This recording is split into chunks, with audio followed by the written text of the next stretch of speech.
Hi friends, welcome back to Lakshmi cooking style. ఈరోజు నా స్టైల్లో బీరకాయ పాలు కర్రీ ఎలా తయారు చేసుకోవాలో చూపించబోతున్నానండి. టేస్ట్ అయితే చాలా బాగుంటుంది.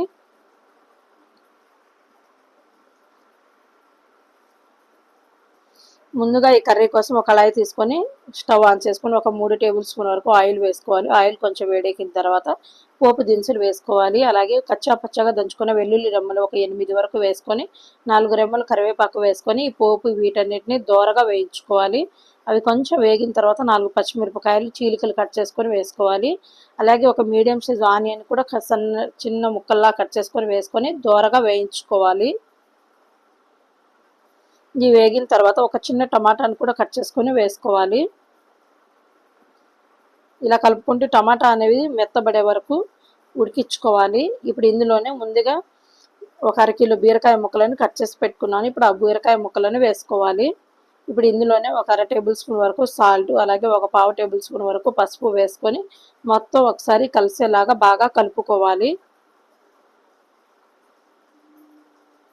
ఈ బీరకాయ కర్రీకి లేత బీరకాయలను తీసుకొని కర్రీ చేసుకుంటే టేస్ట్ చాలా బాగుంటుంది.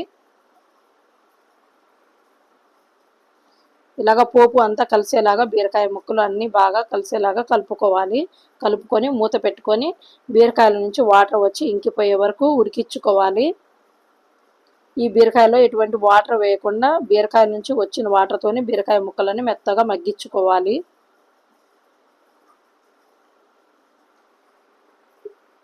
ఇప్పుడు ఇందులో రుచికి తగినంత కారం వేసుకోవాలి. వేసుకొని మొత్తం ఒకసారి ఇలా కలిపేసుకోవాలి.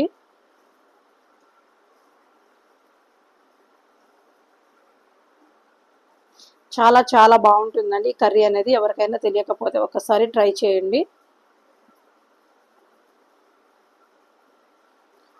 కారం కూడా వేసుకొని ఒక 2 నిమిషాలు కలుపుకున్న తర్వాత మూత పెట్టుకొని ఒక ఆయిల్ అనేది పైకి సపరేట్ అయ్యే వరకు ఒక 2 నిమిషాలు మగ్గించుకోవాలి. ఇలా మగ్గిన తర్వాత మళ్ళీ ఒకసారి ఇలా కలిపేసుకొని ఇందులో కాచి చల్లార్చిన పాలను ఒక చిన్న టీ గ్లాస్ పాలు వేసుకోవాలి. వేసుకొని మొత్తం ఒకసారి కలిపేసుకోవాలి.